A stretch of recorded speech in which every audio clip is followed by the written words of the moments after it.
Hello friends, welcome back to my channel.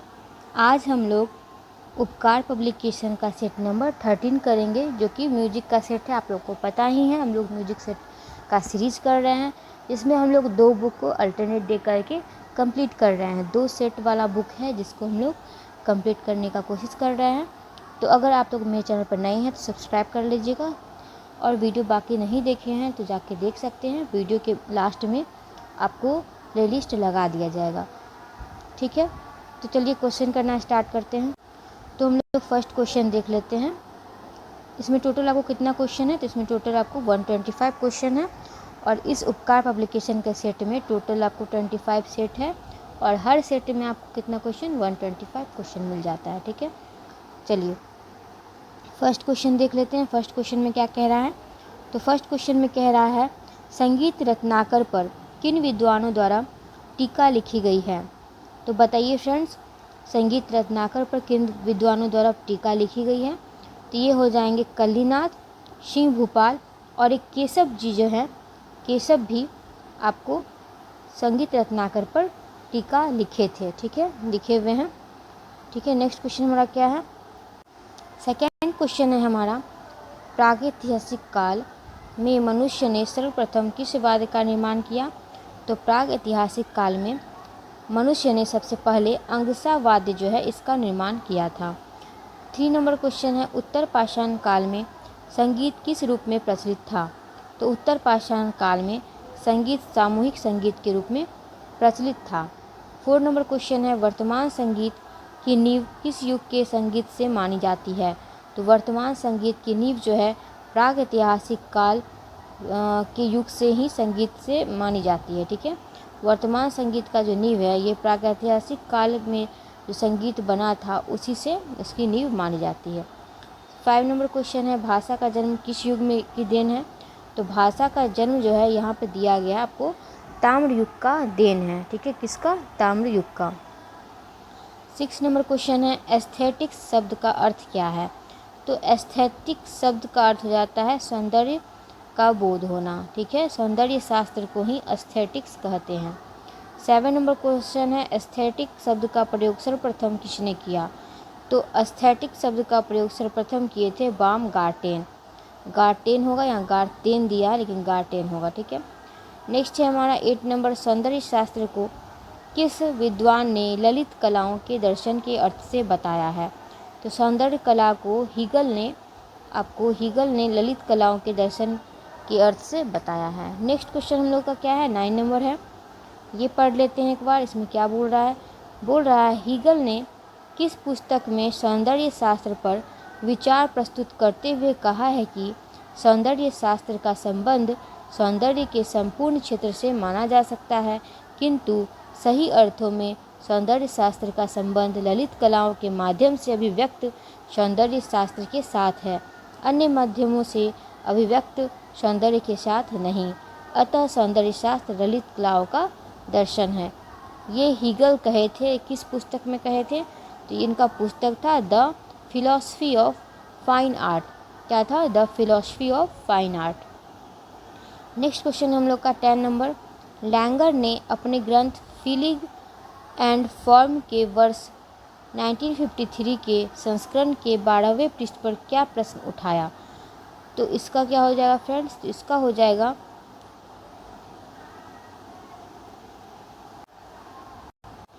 इसका answer आपका हो जाएगा क्या, तो इसका आंसर आपको हो जाएगा बी, ठीक है। बी में कहा जा रहा है कि सौंदर्य शास्त्र का संबंध कलाकार की अभिव्यक्ति से माना जाए अथवा उसके उत्पन्न होने वाले प्रभाव से, ठीक है। तो इसका आंसर क्या हो जाएगा फ्रेंड्स, इसका आंसर हो जाएगा बी। इसमें पूछ रहा था लैंगर ने अपने फीलिंग एंड फॉर्म के वर्ष 1953 के संस्करण के 12वें पृष्ठ पर क्या प्रश्न उठाया है। तो ये प्रश्न यही था उनका कि सौंदर्य शास्त्र का संबंध कलाकार की अभिव्यक्ति से माना जाए अथवा उसके उत्पन्न होने वाले प्रभाव से नहीं, ठीक है। नेक्स्ट क्वेश्चन है हमारा,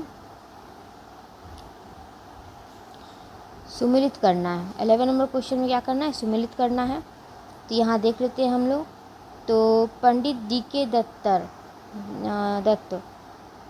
होना चाहिए यहाँ पे, पंडित DK दत्त ये किस वाद्य से संबंधित है? तो ये संबंधित है आपको बेला वाद्य से, ठीक है, बेला वाद्य से। नेक्स्ट है पंडित सुरेश तलवलकर, ये संबंधित हैं आपको तबला वाद्य से, ठीक है, तबला से ये हैं। फिर आपको हो जाएंगे उस्ताद अली अकबर खां, तो उस्ताद अली अकबर खां हैं आपको सरोद से। और उस्ताद शाहिद परवेज जो हैं ये किससे हैं? तो ये हैं आपको सितार से, ठीक है। पंडित डी के दत्त हो गए बेला, पंडित सुरेश तलवलकर हो गए तबला, उस्ताद अली अकबर खां हो गए सरोद, और उस्ताद शाहिद परवेज हो गए सितार वादक, ठीक है। नेक्स्ट क्वेश्चन हम लोग का पंडित कुमार गंधर्व ने कौन सा राग बनाया? तो पंडित कुमार गंधर्व ने बनाया था मालवती राग। पंडित विश्व मोहन भट्ट कौन सा वाद्य बजाते हैं? तो पंडित विश्व मोहन भट्ट बजाते हैं वीणा।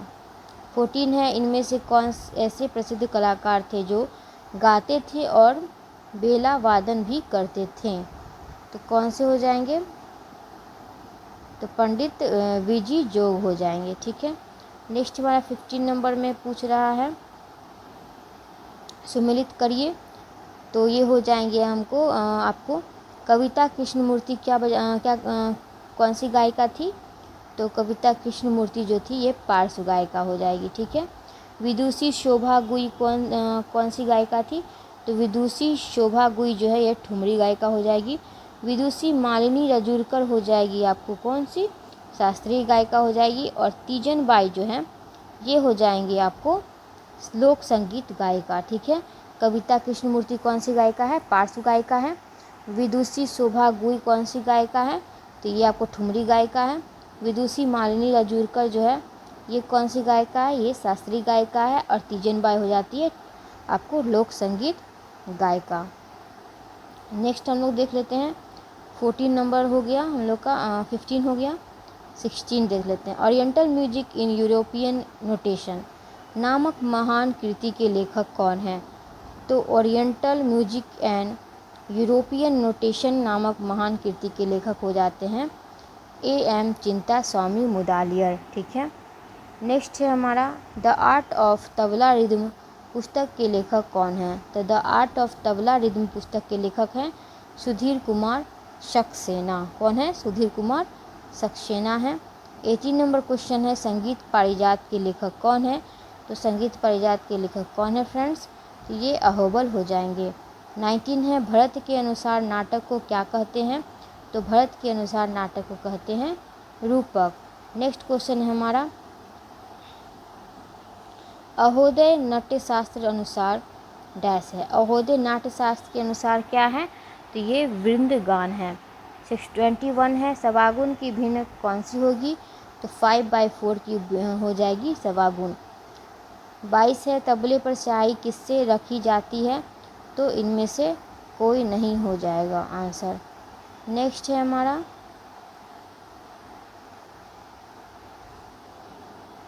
क्योंकि इसका आंसर आपको क्या हो जाएगा?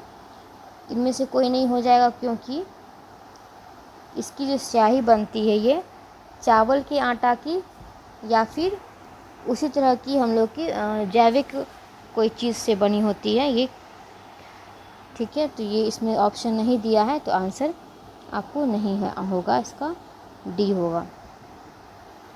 23 है ख्याल गायकी की बहुप्रचलित ताल कौन सी है? तो ख्याल गायकी की बहुप्रचलित ताल हो जाएगी एक ताल। 24 है बोल जिसका प्रस्तार संभव नहीं है उसको कहते हैं गत। बोल जिसका प्रस्तार संभव नहीं उसे क्या कहते हैं फ्रेंड्स? तो गत कहते हैं। 9/4 किस लयकारी को प्रदर्शित करती है? तो 9/4 बियार लयकारी को प्रदर्शित करती है। नेक्स्ट है हमारा 72 मेलकर्ता की योजना में 61वें मेल का नाम क्या है? तो ये कांतामणि इसका आंसर हो जाएगा। नेक्स्ट हमारा निम्नलिखित में से किस श्रुति विन्यास में कुमुदवती नाम है? निम्नलिखित में से किस श्रुति विन्यास में कुमुदवती नाम है? तो इसका आंसर क्या हो जाएगा? सारंगदेव हो जाएगा। 28 है ग म ध ध प, मतलब ग और ध यहाँ कोमल लग रहा है तो ये किस राग के स्वर हैं? तो इनमें से कोई नहीं हो जाएगा। ठीक है, नेक्स्ट है हमारा 29 नंबर क्वेश्चन। गायन के लिए निम्नलिखित में से कौन सी शारीरिक अवस्था आदर्श है? तो ये आदर्श है आपको मेरुदंड सीधा रखकर गाया जाए, ये आदर्श आपको अवस्था हो जाएगा। नेक्स्ट है हमारा 30 नंबर। ध्वनि के ऊंचे नीचेपन को परिभाषित करने के लिए निम्नलिखित में से किस शब्द का प्रयोग किया जाता है? तो ये हो जाएगा क्या आपका तीव्रता हो जाएगा। क्या हो जाएगा फ्रेंड्स? तीव्रता हो जाएगा। 31 है नाद की ताड़ता नामक लक्षण को अंग्रेजी में क्या कहते हैं? तो नाद की ताड़ता नामक लक्षण को कहते हैं हम लोग क्या? टिम्बर कहते हैं। क्या कहते हैं? टिम्बर कहते हैं। 32 है द्वादश स्वर मूर्छनावाद किसने प्रतिपादित किया? तो द्वादश स्वर मूर्छनावाद प्रतिपादित करने वाले हैं मतंग जी। ठीक है, रेले को प्रसारित करने का मुख्य रूप से श्रेय किसे जाता है? तो रेले का प्रचार और प्रसार करने का श्रेय जाता है नाना साहब पानसे को। किनको? नाना साहब पानसे को। 34 है हमारा। 34 में पूछ रहा है राग शब्द का सर्वप्रथम प्रयोग किस विद्वान ने किया? तो राग शब्द का सर्वप्रथम प्रयोग करने वाले थे हमारे मतंग जी। किस ग्रंथ में किए थे? विदेशी ग्रंथ में किए थे। रागों की उत्पत्ति किससे होती है? तो रागों की उत्पत्ति होती है किससे? ठाठ से। संगीत रत्नाकर ग्रंथ के लेखक कौन है? तो संगीत रत्नाकर नामक ग्रंथ के लेखक हो जाते हैं सारंग देव, और इसका ईस्वी हो जाता है 13वीं शती। ठीक है, 13वीं शती या शताब्दी। कर्नाटक संगीत में एक सप्तक में कितने स्वर माने गए हैं? तो कर्नाटक संगीत में भी एक सप्तक में 7 स्वर ही होते हैं। 38 है हमारा हिंदुस्तानी संगीत पद्धति में किस नाम से जाना जाता है? तो हिंदुस्तानी संगीत पद्धति का अन्य नाम क्या है? तो इसका अन्य नाम हो जाता है हमारा उत्तरी संगीत पद्धति। 39 है कर्नाटक संगीत पद्धति का प्रयोग निम्नलिखित में से किस स्थान पर होता है? तो ये होता है मैसूर में। कर्नाटक संगीत पद्धति का प्रयोग कहाँ होता है? मैसूर में होता है। जो भी साउथ दक्षिण तरफ के शहर होंगे वहाँ पे आपको होता है कर्नाटक संगीत पद्धति का प्रयोग। 40 है उत्तर व दक्षिणी संगीत दोनों पद्धतियों का प्रमाणिक ग्रंथ कौन सा माना जाता है? वो हो जाता है संगीत रत्नाकर। संगीत रत्नाकर को ही उत्तर व दक्षिणी संगीत दोनों पद्धतियों का प्रमाणिक ग्रंथ माना गया है।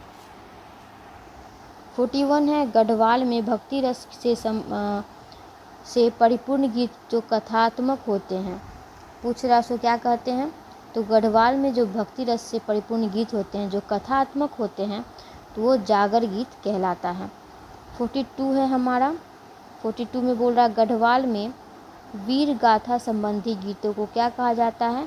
तो गढ़वाल में वीर गाथा संबंधी गीतों को कहा जाता है पवाड़ा। क्या कहा जाता है? पवाड़ा। 43 है कुमाऊं में बसंत ऋतु आगमन पर घर घर जाकर गीत गाने वालों को क्या कहा जाता है? तो कुमाऊं में बसंत ऋतु आगमन पर घर घर जाकर गीत गाने वाले को कहते हैं हम लोग हुड़किया। क्या कहते हैं? हुड़किया।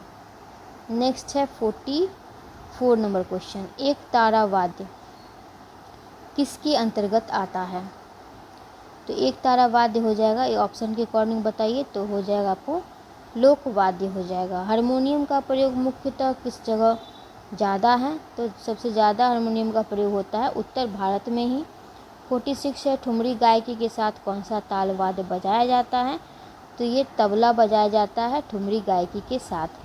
47 है स्वस्थान शब्द निम्नलिखित में से किससे संबंधित है? तो स्वस्थान शब्द संबंधित है हमारा आलाप से। 48 है होमफित शब्द निम्नलिखित में से किससे संबंधित है? तो होमफित क्या हो जाता है? ये गमक हो जाता है, होमफित गमक होता है।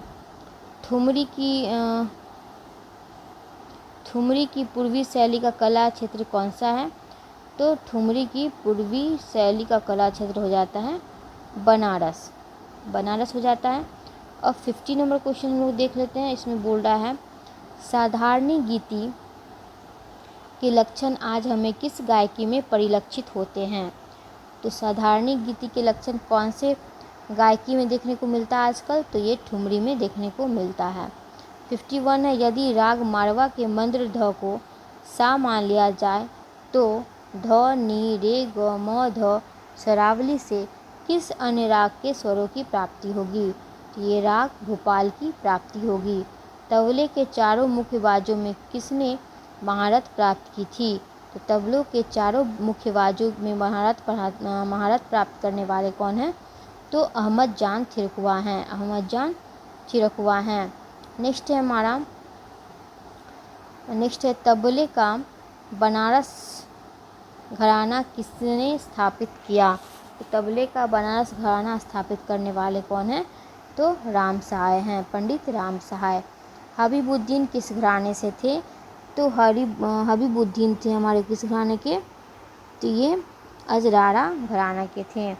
55 में सम्मिलित करना है, तो देख लेते हैं हम लोग कौन किस घराने के थे, इसमें पूछा गया है। तो इसका आंसर देख लेते हैं क्या हो जाएगा फ्रेंड्स। जाकिर हुसैन किस घराना के हो जाएंगे? तो जाकिर हुसैन हो जाएंगे पंजाब घराना। गुदई महाराज किस घराना के हो जाएंगे?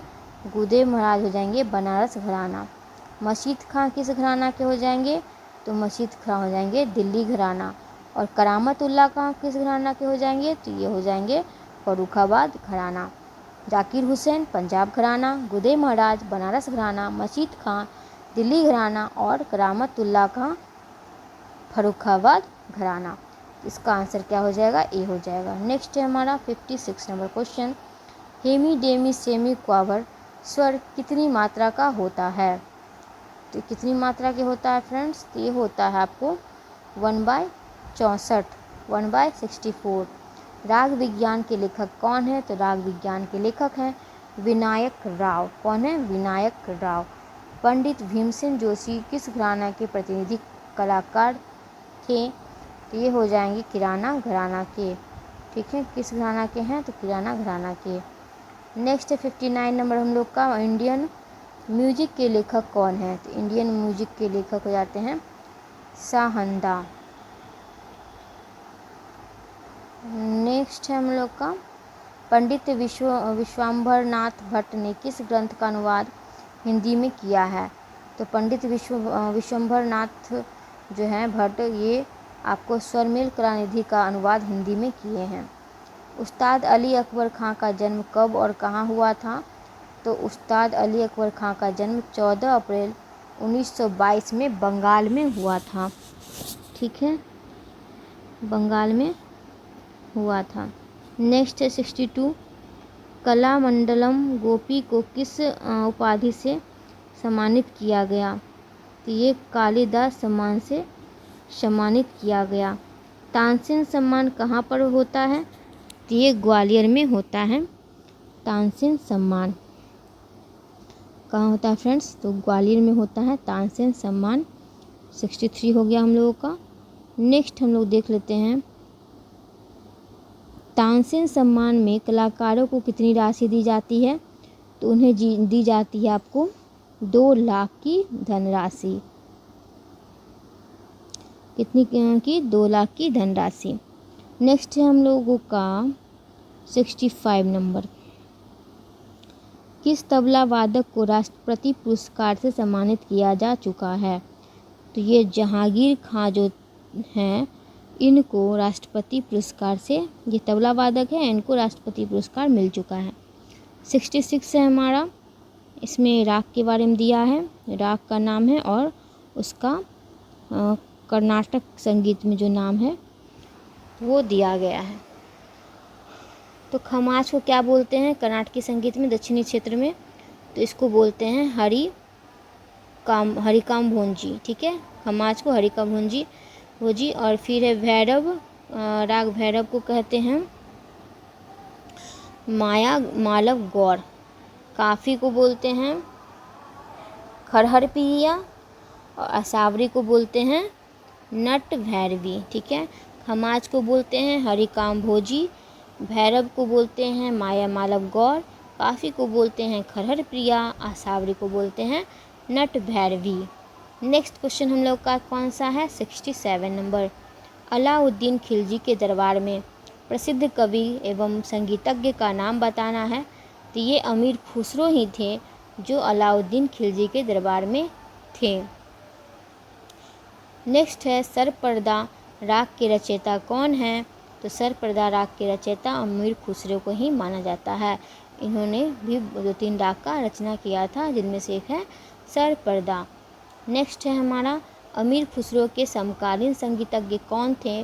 तो अमीर खुसरो के समकालीन मतलब उनके टाइम के ही संगीतज्ञ थे गोपाल नायक। इनको ही वो अलाउद्दीन खिलजी के दरबार में हराए थे, ठीक है, छल से हरा दिए थे गोपाल नायक को ही। नेक्स्ट है 70 नंबर हमारा, निम्नलिखित को सुमिलित करना है फिर से, जिसमें आपको दे दिया है ग्रंथ का नाम और ग्रंथकार। तो इसका राग दर्पण किसका हो जाएगा? फ़कीरुल्लाह का हो जाएगा राग दर्पण। नगमाते आसफ़ी हो जाएगा किसका? तो नगमाते आसफ़ी हो जाएगा मोहम्मद रज़ा का। रस कौमुदी हो जाएगा श्रीकंठ का और रागमाला हो जाएगा पुंडरीक विट्ठल का।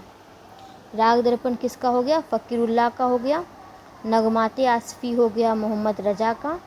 रस कौमुदी हो गया श्रीकंठ का और रागमाला हो गया पुंडरीक विट्ठल का। नेक्स्ट है हमारा 71 नंबर क्वेश्चन, जिसमें बोल रहा है जो कलाएं कानों द्वारा सुनकर अनुभव की जाती है उन्हें क्या कहा जाता है? जो कला को कानों द्वारा सुनकर अनुभव किया जाता है उसको श्रव्य क्या कला कहा जाता है? श्रव्य मतलब क्या हुआ? सुनना, सुनने का कला, श्रव्य कला। 72 है उदार कला के अंतर्गत क्या आते हैं? तो उदार कला के अंतर्गत आते हैं व्याकरण, तर्क, इतिहास, ये उदार कला के अंतर्गत आते हैं। 73 है आचार्य भट्ट लोल्लट ने डैश उपस्थित किया है? तो आचार्य भट्ट लोल्लट ने उत्पत्तिवाद का सिद्धांत को उपस्थित किया है, मतलब दिया है।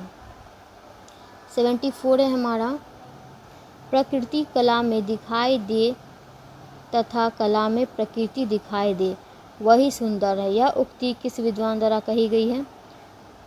तो ये कांट के द्वारा कही गई है। क्या कहे हैं? प्रकृति कला में दिखाई दे, मतलब कला में प्रकृति दिखनी चाहिए और कला में प्रकृति दिखाई दे।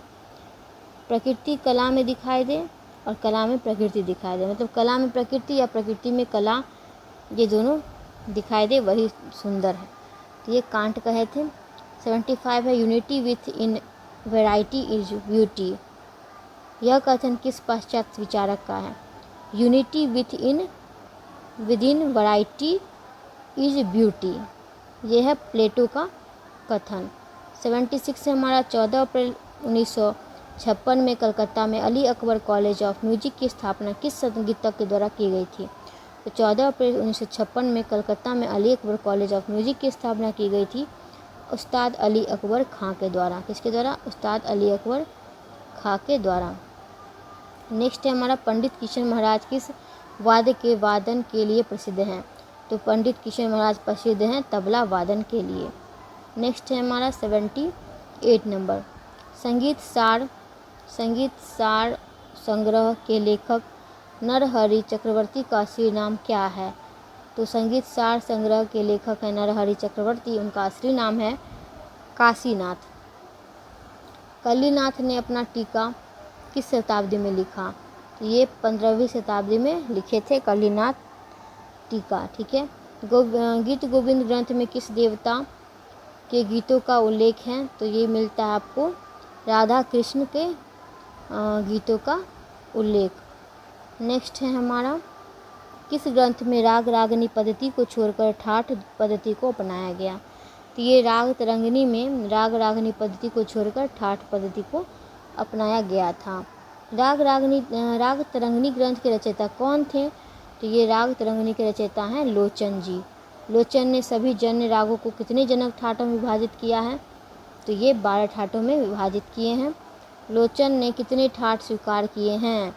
तो ये स्वीकार किए हैं 12 ठाठ, ठीक है, ध्यान रखिएगा, इंपॉर्टेंट क्वेश्चन है। 12 ठाठ लोचन के द्वारा 12 ठाठ दिया गया था। 12 ठाठों से 75 जन्य राग किस ग्रंथ में बताए गए हैं? तो ये हो जाएगा राग तरंगिणी। 12 ठाठों से 75 जन्य राग बताए हैं लोचन राग तरंगिणी में ही, ठीक है। 86 है तिलवाड़ा ताल किस गायकी के साथ बजाई जाती है? तो तिलवाड़ा ताल विलंबित ख्याल के साथ बजाई जाती है। किस ताल के ठेके में धीन व तीन 1 = 1/2 मात्रा के होते हैं? तो ये हो जाएगा झुमरा ताल में। ताल झुमरा किस शैली की गायकी के लिए बजाई जाती है? तो ताल झुमरा जो है विलंबित ख्याल के लिए बजाई जाती है। 89 है, नीचे दिए गए कथन कारण को पढ़ना है और सही चुनना है। तो यहाँ हो जाएगा ए सही है, आर गलत है। ए में क्या कहा गया है, पेशकार में विस्तार की अतुलनीय संभावनाएं हैं। पेशकार में विस्तार की अतुलनीय संभावनाएं हैं। ठीक है, ये देख लीजिएगा क्वेश्चन। कोई भी क्वेश्चन में डाउट हो तो कमेंट कर दीजिएगा, या फिर कोई क्वेश्चन आपको गलत लग रहा है तो कमेंट में सही आंसर बता दीजिएगा, ताकि बाकी लोग भी सही कर ले। हो सकता है कोई क्वेश्चन गलत हो जाए, तो उसके लिए कमेंट आपका है, कमेंट में आप सही बता सकते हैं। ठीक है, 90 नंबर क्वेश्चन है हमारा, हिंदुस्तानी संगीत का संतूर वादक कौन है। तो हिंदुस्तानी संगीत के संतूर वादक हैं शिव कुमार शर्मा। 91 है, राग मालकोंस में निशुद्ध करने से कौन सा राग बन जाता है। बोल रहा है नी को शुद्ध करने से। ठीक है, नी को शुद्ध करने से कौन सा राग बनेगा राग मालकोंस में, तो ये चंद्रकौंस राग बन जाएगा। 92 है हमारा, निम्नलिखित रागों में से दक्षिण पद्धति का राग कौन सा है। तो ये नारायणी राग जो है ये दक्षिण पद्धति का राग है। राग शिवरंजनी की जाति क्या है। तो राग शिवरंजनी की जाति हो जाती है औडव। सर्वप्रथम किस ग्रंथ में ग्राम राग शब्द का उल्लेख किया गया है। तो सर्वप्रथम ग्राम राग शब्द का उल्लेख मिलता है बृहदेशी में। नेक्स्ट है हमारा, कौन सी गीति में स्वरों का प्रयोग बिना रुके वेग से होता था। तो कौन सी गीति में स्वरों का प्रयोग बिना रुके वेग से होता था। तो बेसरा गीति हो जाएगा। 96 से भरत मुनि के अनुसार क्रम से युक्त सप्त स्वरों को कौन सी संज्ञा दी गई। तो ये मूर्छना कहे हैं। 97 है, निम्नलिखित में से कौन सा युग्म सुमेलित है। तो षड्ज ग्राम हो जाएगा उत्तर मंत्रा मूर्छना। निम्नलिखित में से कौन सा युग सुमेलित है। मध्यम ग्राम हो जाएगा हिर्ष्या का मूर्छना। 99 नंबर क्वेश्चन है हमारा, निम्नलिखित में से कौन सा युग में सुमेलित है। तो षड्ज ग्राम हो जाएगा 49 ताने। 100 है, निम्नलिखित में से कौन सा युग में सुमेलित है। तो ये मध्यम ग्राम हो जाएगा 35 ताने। चतस्र जाति के लघु की डैश मात्राएं होती है। चतस्र जाति के लघु की 4 मात्राएं होती है। तीसरी जाति के लघु की कितनी मात्रा होती है। तो तीसरी जाति की लघु की 3 मात्रा होती है। अब हम लोग 103 नंबर क्वेश्चन देख लेते हैं, मिश्र जाति के लघु की कितनी मात्रा होती है। तो मिश्र जाति की लघु की होती है आपको 7 मात्रा। खंड जाति के लघु में कितनी मात्रा होती है। तो खंड जाति में लघु की होती है 5 मात्रा। संकीर्ण जाति में लघु की कितनी मात्रा होती है। तो संकीर्ण जाति में लघु की मात्रा होती है 9 मात्रा। नेक्स्ट है हमारा, कुथु और कुटियट्टम कहाँ की प्राचीन नृत्य नाट्य परंपरा है। तो ये हो जाती है कहाँ की। तो ये केरल की हो जाएगी। कथकली नृत्य में मुख सज्जा के अंतर्गत लाल या पीले रंग से रंगा जाता है, उसे क्या कहते हैं। तो उसे कहते हैं हम लोग चुट्टी।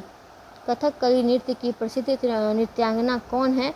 तो ये कनक रेले हैं जो कथकली नृत्य करती है। ठीक है, मणिपुरी नृत्य किस प्रदेश का प्रचलित शास्त्रीय नृत्य है। तो मणिपुर का ही है।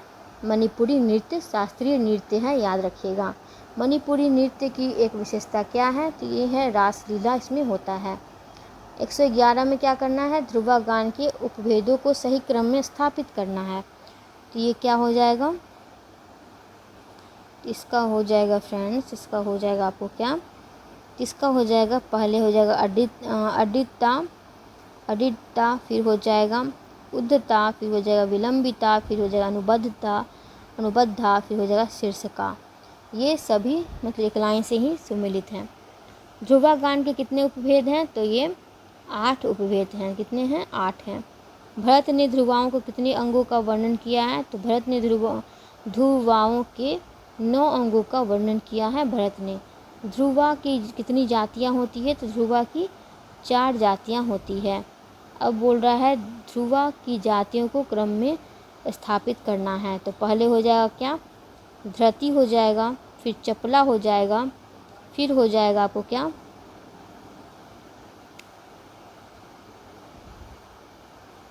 फिर हो जाएगा आपको उपकृष्टा, फिर हो जाएगा ध्रुता। ठीक है, ऐसा हो जाएगा। नेक्स्ट है हमारा, मुश्ताक हुसैन खां किस घराने के प्रसिद्ध गायक हैं। तो ये रामपुर सहसवान घराने के प्रसिद्ध गायक हैं मुश्ताक हुसैन खां। नेक्स्ट है 170 नंबर क्वेश्चन। फ्रेंड्स वीडियो अच्छा लगा हो तो एक लाइक ज़रूर कर दिया कीजिए। ठीक है, और हो सके तो कमेंट भी कर दिया कीजिए ताकि अच्छा लगे। विष्णु नारायण भातखंडे ने ख्याल शिक्षा किस घराने से ग्रहण किया है? तो विष्णु नारायण भातखंडे ने ख्याल शिक्षा जयपुर घराने से ग्रहण किया है। मुश्ताक हुसैन खां के गुरु कौन थे? तो मुश्ताक हुसैन खां के गुरु थे नियामत खां। रामपुर घराना निम्नलिखित में से किस स्थान से संबंधित है? तो ये जिला बदायूं से संबंधित है रामपुर घराना। विष्णु नारायण भातखंडे के गुरु कौन थे? तो मोहम्मद अली खां विष्णु नारायण भातखंडे के गुरु थे मोहम्मद अली खां। ठीक है। 121 में है रविंद्रनाथ टैगोर ने बंगाल संगीत को नया रूप किस समय में दिया? तो बंगाल संगीत को नया रूप दिए थे 19वीं शताब्दी के उत्तरार्ध में। भारतीय संगीत को नई दिशा देने में किस महान संगीतज्ञ का योगदान है? तो भारतीय संगीत को नई दिशा देने में पंडित भातखंडे जी का महत्वपूर्ण स्थान है, योगदान है। ठीक है। मैरिज म्यूजिक कॉलेज कहाँ पर खोला गया है? तो मैरिज म्यूजिक कॉलेज खोला गया कहाँ, बताइए फ्रेंड्स? ये हो जाएगा कोलकाता। पंडित भातखंडे जी का उपनाम क्या है? तो इनका उपनाम था चतुरंग। नेक्स्ट है हमारा 125 नंबर क्वेश्चन, लास्ट है फ्रेंड्स, एक लाइक जरूर कर दीजिएगा। 125 नंबर क्वेश्चन में है गंधर्व महाविद्यालय की स्थापना कब और कहाँ हुई? ये 5 मई को 1901 को लाहौर में हुई थी गंधर्व महाविद्यालय की स्थापना। लास्ट में प्लेलिस्ट लगा दिया गया है फ्रेंड्स, आप लोग जाके अभी प्लेलिस्ट चेक कर सकते हैं, वीडियो सब देख सकते हैं और सब्सक्राइब कर लीजिएगा। Thanks for watching, keep smiling, keep learning. मिलते हैं नेक्स्ट वीडियो में, तब तक के लिए अपना ध्यान रखिएगा।